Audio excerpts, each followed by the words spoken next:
हाँ, तो दोस्तों अब मैं दोबारा हाज़िर हूँ आपके लिए एक और अच्छी सी इन्फॉर्मेशन लेके। तो चलिए वीडियो को स्टार्ट करते हैं।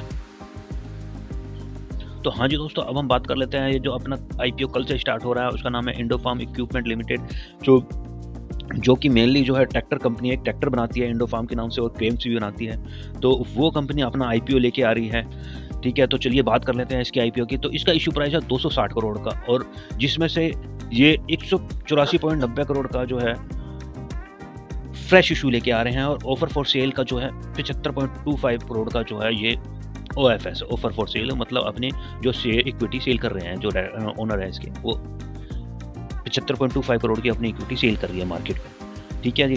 तो चलिए अब बात कर लेते हैं हम इसके आईपीओ की। तो ये आईपीओ हमारा स्टार्ट हो रहा है कल से, और जो कि रहेगा ओपन 2 तारीख को, 2 जनवरी को ये क्लोज होगा, और अलॉटमेंट हो जाएगा इसका 3 तारीख को, और रिफंड इनिशिएट हो जाएगा इसका 6 तारीख को, जो कि एक इन्होंने 2-3 दिन ले लिए हैं, जो थोड़ा सा लंबा टाइम है, ठीक है? पैसे ब्लॉक रहेंगे थोड़े से। और 7 तारीख को अपना ये जो है मंगलवार को ये लिस्ट हो जाएगा। 2 दिन का गैप इसलिए है क्योंकि बीच में सैटरडे और संडे आ गए हैं, इस वजह से 2 दिन का गैप है। हम देख सकते हैं फ्राइडे को ये अलॉटमेंट होगा, और जो रिफंड इनिशिएट होगा वो मंडे होगा। तो वैसे तो कंपनी सेम डे भी कर सकती है, लेकिन ठीक है, पैसे ब्लॉक करके रखना चाहते हैं तो रख सकते हैं, क्या कर सकते हैं, तो ठीक है। तो चलिए हम बात कर लेते हैं दोस्तों अब इसकी, कि इसकी फेस वैल्यू है 10 रुपये पर शेयर के हिसाब से, और इसका प्राइस बैंड है 204 रुपये से 215 रुपये प्रति शेयर के हिसाब से, और इसकी एक लॉट में मिलने वाले हैं आपको 69 शेयर, ठीक है जी। और इसमें अगर हम फ्रेश इशू की बात करें, टोटल इशू तो है, इशू साइज है इनका 1,21,00,000 शेयर्स जो हैं, जिनकी वैल्यू है 260.15 करोड़ का जो इशू प्राइस लेके आ रहे हैं, जिनमें से 86 लाख जिसमें से फ्रेश इशू है, ठीक है, जिसकी वैल्यू है 184.90 करोड़। और ऑफर फॉर सेल की बात करें तो 35 लाख जो शेयर्स हैं वो ऑफर फॉर सेल है, वो जो है ओनर अपनी इक्विटी बेच रहे हैं मार्केट में, ठीक है, जिनकी वैल्यू होगी 75.25 करोड़ की, ठीक है जी। और ये जो शेयर है इंडोफार्म का, ये बीएससी और एनएससी पे दोनों पे लिस्ट होगा, ठीक है सर। एंड जो अगर हम बात करेंगे प्री शेयर होल्डिंग, जो प्री इशू है, वो उसकी क्वांटिटी होगी 3,94,51,600 की शेयर होंगे।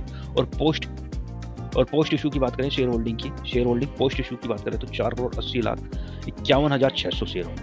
कर लेते हैं कि एक मिनिमम एक आईपीओ की इन्वेस्टमेंट के लिए हमें इन्वेस्ट करने होंगे कम से कम 14,835 रुपये, जिसमें 69 शेयर हमें मिलेंगे, ठीक है जी। और मैक्सिमम जो रिटेलर कैटेगरी के लोग परचेज कर सकते हैं वो 13 लोग परचेज कर सकते हैं, जिसमें 897 शेयर होंगे, और 1,92,855 शेयर रुपये की हमें इन्वेस्टमेंट करनी होगी। और स्मॉल एचएनआई कैटेगरी को मिनिमम 14 लॉट परचेज करने होंगे, जिसमें आएंगे हमारे 966 शेयर, और जिसमें मिनिमम इन्वेस्टमेंट होगी अपनी 2,07,690 की। और मैक्सिमम जो बिग एचएनआई के जो स्मॉल एचएनआई कैटेगरी है, उसकी मैक्सिमम लोड की बात करें तो हम वो परचेज कर सकते हैं 67 लोड, जिसमें आएंगे 4,623 शेयर, और जिसकी मिनिमम इन्वेस्टमेंट वैल्यू होगी 9,93,945 रुपये, ठीक है। और बिग एचएनआई कैटेगरी की बात करें हम तो मिनिमम इन्वेस्टमेंट के लिए इसे हमें पे करने होंगे 10,08,780 रुपये, जिसमें मिलेंगे हमें 68 लोट, और 68 लोट में क्वांटिटी होगी अपनी शेयर्स की 4,692। हाँ जी दोस्तों, तो बात कर लेते हैं अब हम इसकी। जैसे हमने पहले बता चुके हैं कि भाई ये कंपनी जो है मैन्युफैक्चर करती है ट्रैक्टर और पिक एंड कैरी क्रेन्स की, ठीक है, और हार्वेस्टिंग इक्विपमेंट भी बनाते हैं, खेती के इक्विपमेंट भी बनाते हैं। मेनली जो है मतलब फार्मर के लिए कंपनी काम करती है मेनली, क्योंकि ट्रैक्टर बनाती है, हार्वेस्टिंग इक्विपमेंट बनाती है, और क्रेन्स बनाती है, ठीक है।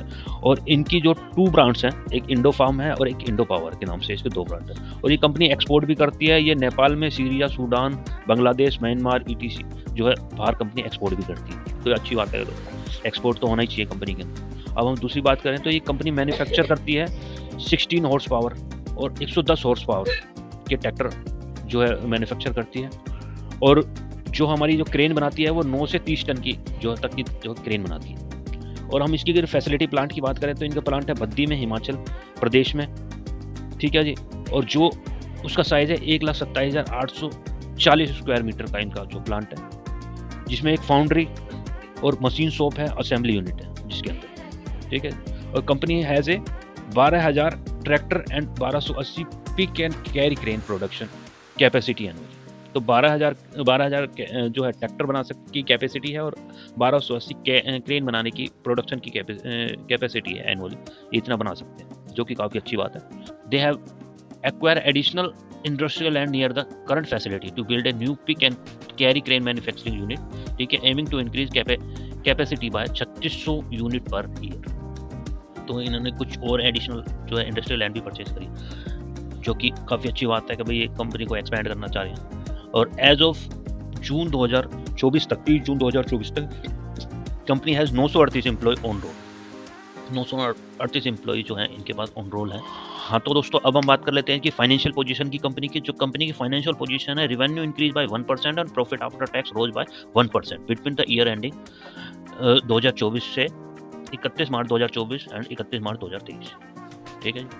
अब हम बात करें तो एसेट की बात कर लें तो एसेट इनका मोर लेस ऑलमोस्ट सेम है, ज़्यादा बड़ी है लेकिन इतनी नहीं है कि भी कोई मेजरली इनकी बड़ी हो, तो थोड़ा बहुत ही फर्क है। यहाँ पे देखें तो हम ओनली 20 करोड़ का की इन्वेस्टमेंट इन्होंने की है मार्च 2024 में। और रिवेन्यू की बात करें तो रिवेन्यू भी अपनी ऑलमोस्ट सेम ही है, 20 करोड़ की रिवेन्यू जो है 23 में बढ़ी है और जो ऑलमोस्ट 24 करोड़ की 4 करोड़ की रिवेन्यू इनकी 24 में बढ़ी है। और हम जून 2024 की बात करें तो 75 करोड़ 75.5 करोड़ की इनकी रिवेन्यू है अभी एक क्वार्टर की। हाँ, तो दोस्तों अगर हम इसके पैट की बात करें तो पैट हम देखें तो 14 करोड़ का ये है और 15 करोड़ का 23 में है, 15 करोड़ का 23 में, 15.5 करोड़ का और 2 करोड़ का अपना फर्स्ट क्वार्टर में। तो देखा जाए तो ये ऑलमोस्ट 4% के हिसाब से इनका पैट है, 4% का इनका पैट है प्रॉफिट आफ्टर टैक्स। और नेटवर्थ की बात करें तो नेटवर्थ 275 करोड़ इनकी 22 में थी और 290 करोड़ इनकी 23 में है और 317 करोड़ इनकी 24 में है और 342 करोड़ इनकी जो है जून 2024 तक है। और बोरिंग की बात करें तो बोरिंग भी इनकी थोड़ी बहुत अच्छी बात है, देखो कम हुई है boring year by year, 275 crore थी 80 करोड़ थी और 270 करोड़ यहाँ पे 10 करोड़ यहाँ पे कम हो गई है और ऑलमोस्ट 25 करोड़ अपनी यहाँ पे कम हो गई। तो कंपनी डेप्ट को देखो कम कर रही है और डेप्ट अगर कम हो जाए तो अच्छी बात है, कंपनी की जो है और कैपेसिटी जो बढ़ती है, ठीक है। चलिए दोस्तों एक नज़र हम डाल लेते हैं इसकी की परफॉर्मेंस इंडिकेटर। तो रिटर्न ऑन इक्विटी की हम जैसे देख चुके हैं, तो रिटर्न ऑन इक्विटी इनकी 5% है, ठीक है जी। और रिटर्न ऑन कैपिटल एम्प्लॉयड इनकी ऑलमोस्ट 9% है, 8.96%। और डेप्ट टू इक्विटी जो है काफ़ी कम है 0.01 और RONW जो है 5% है ऑलमोस्ट। और पैट अपना हो गया 4% 4.16। और प्राइस टू बुक वैल्यू देख की बात करें हम तो है 2.55। और प्री IPO और पोस्ट IPO की बात करें तो EPS जो है अपना ऑलमोस्ट 4 गुना है, अर्निंग पर शेयर 3.95 सॉरी। और पोस्ट IPO की बात करें 2 रुपीज़ होगा EPS।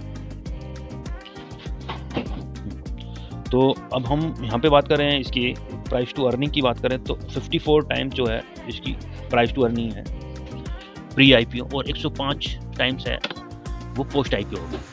तो इसको देखकर तो यही लग रहा है कि कंपनी थोड़ी सी वैल्यूएशन इसकी ज़्यादा है। देखो 54 रुपये पे पहले है और 54 टाइम पहले और 105 टाइम जो है पोस्ट IPO, थोड़ी महंगी तो हो जाएगी। और अगर हम ऑब्जेक्टिव की बात करें इसके कि भैया ये ऑब्जेक्टिव क्या है इनका IPO लाने का, तो ये एक new dedicated unit for expansion of their pick and carry crane manufacturing capacity. तो बहुत अच्छी बात है कि भाई एक एक्सपेंशन के लिए ये लेके आ रहे हैं, तो बिल्कुल अच्छी बात है। और ये repayment and prepayment in full part and certain boring offer, ये भी बहुत अच्छी बात है भाई, उधारी ये उतार देंगे, ये IPO के लेके आएंगे तो पैसे मिलेंगे उनसे उधारी उतार देंगे, बहुत बढ़िया बात है। और फर्दर इन्वेस्टमेंट इन NBFC सब्सिडरी, जो इनकी सब्सिडरी भी है बरोता फाइनेंस लिमिटेड, ठीक है, for financing the augmentation of its capital base to meet its future capital requirement, ठीक है जी। जो है फर्दर इन्वेस्टमेंट इन जो इनकी subsidiary NBFC subsidiary Baroda finance limited में अपनी फ्यूचर जो कैपिटल रिक्वायरमेंट के लिए इन्वेस्ट करेंगे।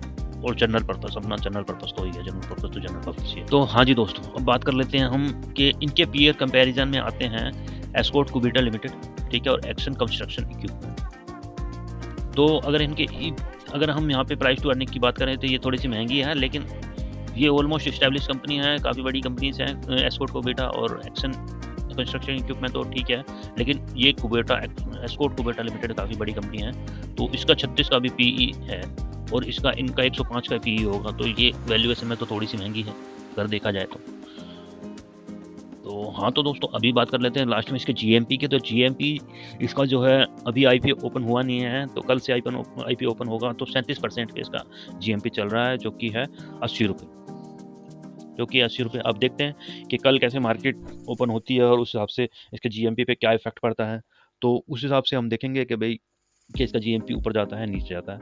तो ये थी सारी दी हुई जानकारी इस वीडियो में, और ये इस वीडियो को आप देख के समझ के लगा सकते हैं अपना आइडिया कि भाई हमें ये आईपीओ में पैसे डालने हैं या नहीं डालने हैं, क्या करना है क्या नहीं करना, क्योंकि ये वीडियो थी केवल इन्फॉर्मेशन पर्पज़ के लिए, ओनली एजुकेशन पर्पज़ के लिए।